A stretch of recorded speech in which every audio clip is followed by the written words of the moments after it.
चंचल सागर विंद हिमालय नीला यमुना गंगा। जय हिंद।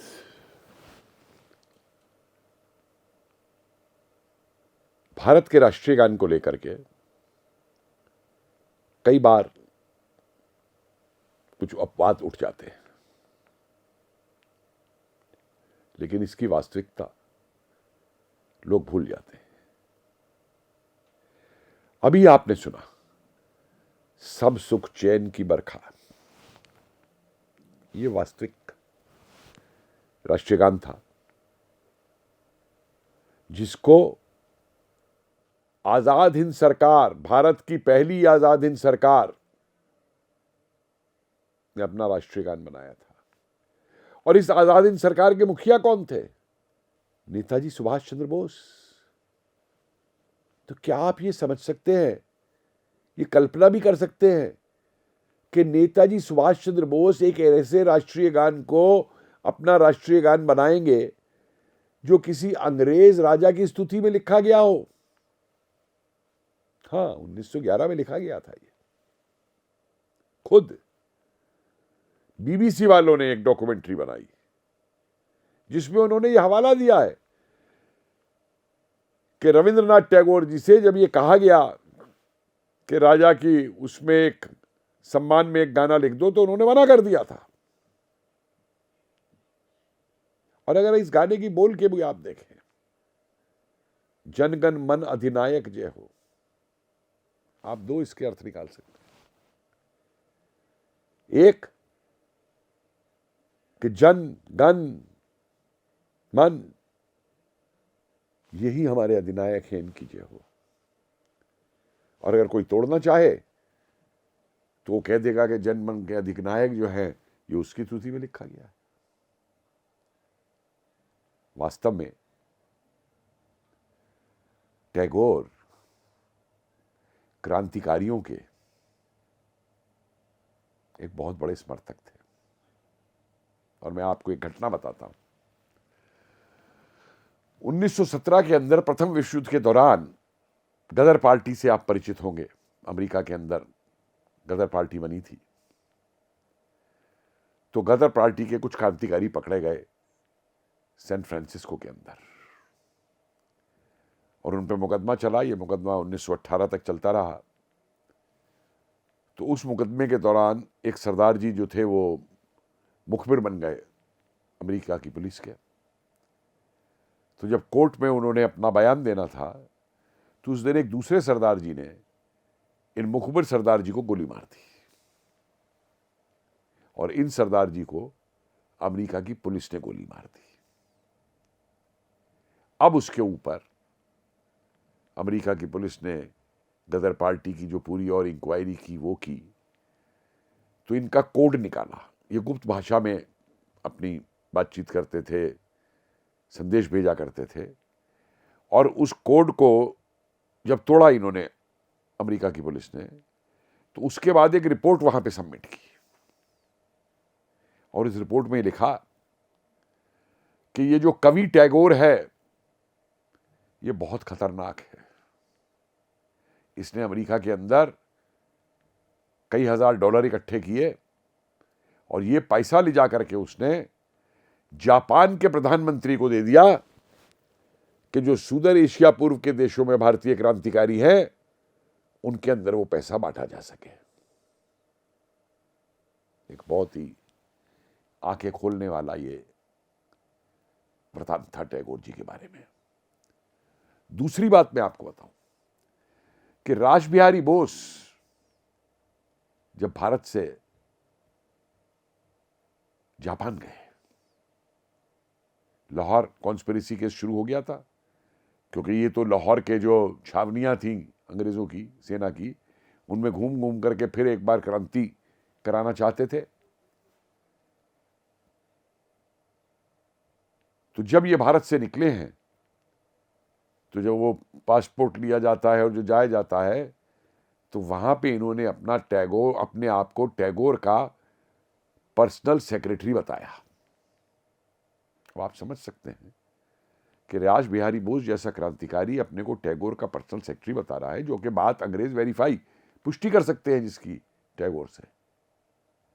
इसका मतलब रास बिहारी बोस के पीछे टैगोर का पूरा समर्थन था।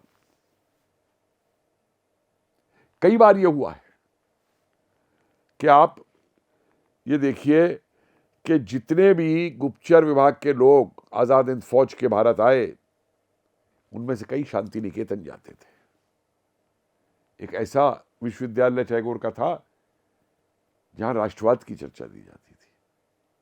और एक बात ध्यान रखिए कि क्रांतिकारी जो हैं, अपनी गतिविधियां चलाने के लिए उन्हें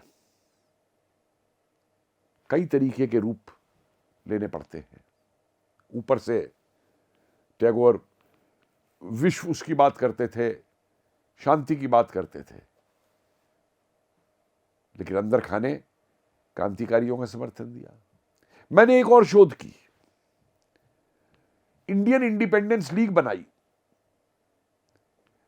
रास बिहारी बोस, राजा महेंद्र प्रताप, आनंद मोहन साय, इन लोगों ने मिलकर जापान में, और बहुत जल्द इस इंडियन इंडिपेंडेंस की लीग की शाखाएं जो हैं वो तमाम देशों में बन गई थी। वियतनाम में, चीन में, हांगकांग में, थाईलैंड में, बर्मा में, मलाया में, सिंगापुर में, सब जगह बन गई थी। और यही आगे चल के आजाद हिंद फौज बनाते हैं।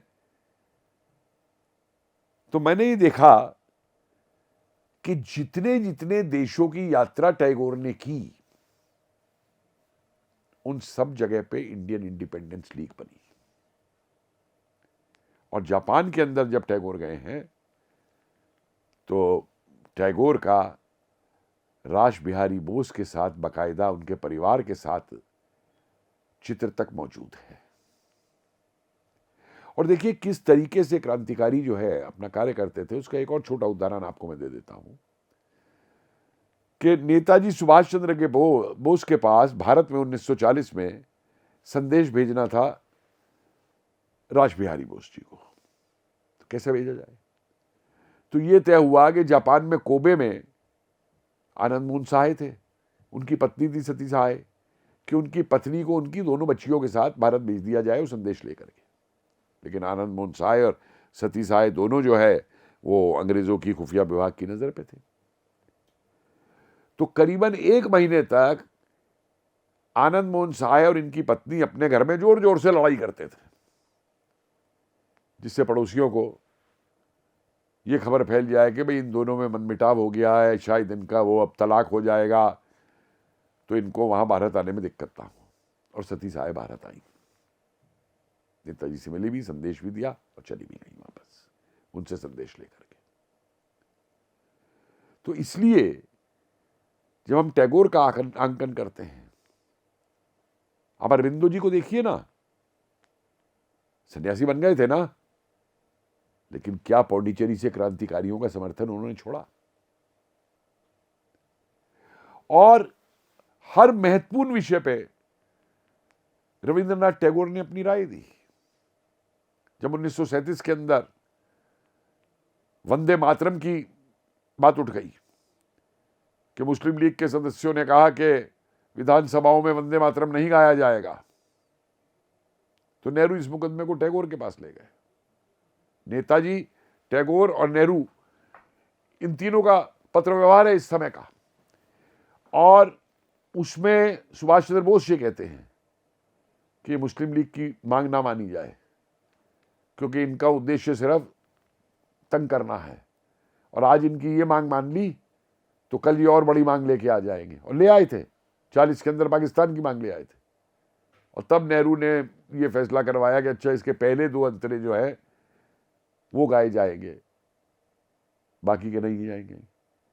जब नेताजी ने बंगाल के अंदर ये कोशिश की कि मुस्लिम लीग को बाहर रख के प्रजा कृषक पार्टी के साथ मिलकर कांग्रेस सरकार बनाए, तो गांधी ने पहले हाँ की और बाद में रोक दिया।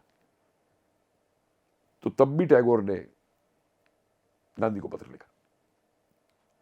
जब नेताजी को सस्पेंड किया, पूरी कांग्रेस की जो प्रांतीय कमेटी थी बंगाल की, उसको सस्पेंड किया, तब भी टैगोर ने गांधी जी को पत्र लिखा कि ये आप जो है आत्मघात कर रहे हैं। और आप देखिए कि जितने भी कांग्रेस के नेता या समर्थक है, उनमें आप देखिए कि टैगोर ने खुद इतनी उम्र होते हुए भी जब ये भवन बनाया, नेताजी ने सर्वजाति भवन बनाया कलकत्ता के अंदर, खुद उसके उद्घाटन में आए, जानते हुए कि नेताजी के क्या विचार है अंग्रेजों के बारे में। तो मेरे हिसाब से तो टैगोर एक ऐसी हस्ती है जिन्हें मैं क्रांतिकारियों के गुरु के रूप में देखता हूं, उनकी सहायता करने वालों के रूप में देखता हूं। और लोग ये भूल जाते हैं, ठीक है, कांग्रेस के 1911 के अधिवेशन में पहली बार ये गाया गया था, और ये इस तरीके से नहीं गाया गया था जो बाद में नेहरू ने 1947 के बाद इसके शब्द बदलवा दिए। पहले वाला गाया गया था जो असली था, रविंद्रनाथ जी का लिखा हुआ। लेकिन कोई ये नहीं बताता कि कांग्रेस के अधिवेशनों में यूनियन जैक झंडा फहराया जाता था और गॉड सेव द किंग, ये जो राष्ट्रीय गान था अंग्रेजों का, ये राष्ट्रीय गान वहां गाया जाता था। और एक हंसी की बात आपको बता दूं, लेकिन राष्ट्रवादी बात है, सती साहे, आनंद मोहन साहे की पत्नी, जो मैंने जिक्र किया अभी, वो जिस स्कूल में पढ़ती थी, जब उस स्कूल में ये गाया जाता था गॉड सेव द किंग, तो वो गाती थी गॉड शेव द किंग, हजामत बनाओ।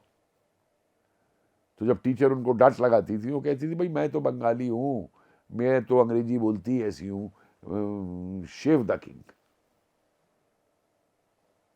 तो इसलिए इससे आगे निकलिए। और आज भी भारत का जो, मैं तो आजाद हिंद सरकार को भारत की पहली सरकार मानता हूं, क्योंकि उसने भारत के क्षेत्रों पे आजादी लेकर के प्रशासन भी चलाया, उसकी अपनी सेना थी, सारे विभाग थे उसके। महेंद्र प्रताप जी ने बनाई थी पहले, लेकिन ऐसा नहीं था कि वो फंक्शनल रही, वो टूट गई थी। और इस सरकार का ये राष्ट्रीय गान था, सब सुख चैन की बरखा बन, भारत भागे जागा।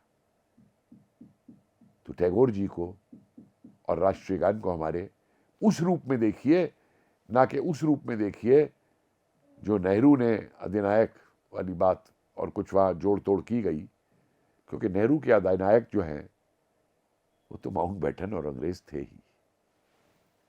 जय हिंद।